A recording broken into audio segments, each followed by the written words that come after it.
আমি তো সংসদের স্পিকার, সংসদে এরা তো সরকার করবে।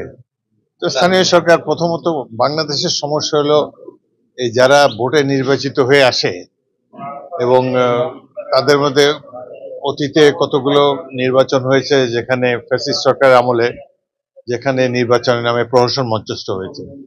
অনেকদিন পর বাংলাদেশের জনগণ 12ই ফেব্রুয়ারি তারিখে একটি সুষ্ঠু নির্বাচন দেখেছে। তো আশা করব আগামী দিনে স্থানীয় সরকার নির্বাচনগুলো যদি সুষ্ঠু এবং নিরপেক্ষ হয়, ভালো লোকেরা যদি নির্বাচিত হয়ে আসে, একজন ভালো লোক উপরে থাকলে অটোমেটিক্যালি সমাজ ঠিক হয়ে যায়। এমনি স্থানীয় সরকারে যারা নির্বাচিত হয়ে আসবেন তারা যে এলাকার প্রতিনিধি সেই এলাকার উন্নয়নে মনোনিবেশ করবেন। সরকারের তরফ থেকে যতদূর সম্ভব সব ধরনের সহযোগিতা তাদেরকে করা হবে। এটা বললে রাজনীতিবিদরা মাইন্ড করবেন।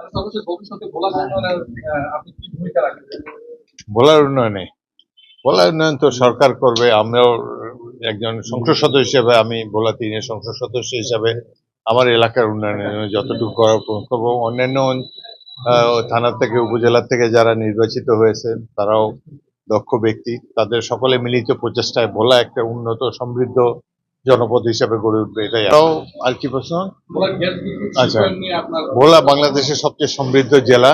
গ্যাসের অফুরন্ত ভান্ডার এখানে রয়েছে, ভালো রিজার্ভ এখানে রয়েছে। সুতরাং আশা করব যে সরকার এটি যথাযথ ব্যবস্থা করবে। এখানে সার কারখানা হতে পারে, গ্যাস ভিত্তিক আরো অনেক শিল্প কারখানা হতে পারে। আরো ভালো হয় যদি কোনো বিদেশি কোনো সমৃদ্ধ কোনো দেশ যদি এখানে তাদের শিল্পাঞ্চল করে এখানে, তাহলেও ভোলাবাসী অত্যন্ত উপকৃত হবে, দেশের অর্থনীতিও অনেক উপকৃত হবে। এখন একটা প্রধান সমস্যা হলো যোগাযোগ ব্যবস্থা উন্নয়ন। ভোলাবাসী প্রাণের দাবি ভোলা বরিশাল সেতু।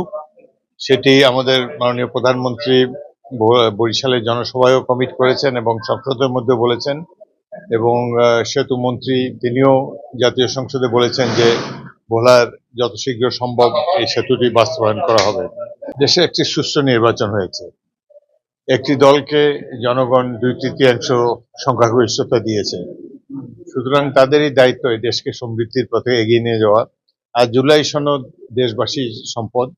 প্রত্যেক রাজনৈতিক যারা সংসদে যাদের প্রতিনিধিত্ব আছে তারা সবাই জুলাই সংসদে স্বাক্ষর করেছেন। বিএনপিও আমি মনে করি তারা জুলাই সংসদ বাস্তবায়নে বদ্ধপরিকর। শুধু যেসব বিষয় তারা নোট অফ ডিসেন্ট দিয়েছে সেই বিষয়গুলো ছাড়া বাকিগুলো তারা বাস্তবায়ন করবে। এবং জুলাই সনদের পক্ষে আমি তো তেমন কোনো সরকার এবং বিরোধী দলের মধ্যে তেমন বড় কোনো ডিফারেন্স দেখি না। এখন কিছু কিছু দল, কিছু কিছু ব্যক্তি যারা সংসদের বাইরে আছে তারা হয়তো নিজের দলকে প্রভাবিত করার চেষ্টা করে যাতে সরকার শান্তিতে না থাকতে পারে। তবে জুলাই সনদে যেহেতু বিএনপি এবং অন্যান্য দল স্বাক্ষর করেছে, সবাই মিলে জুলাই সনদকে বাস্তবায়িত করবে বলে আমার বিশ্বাস।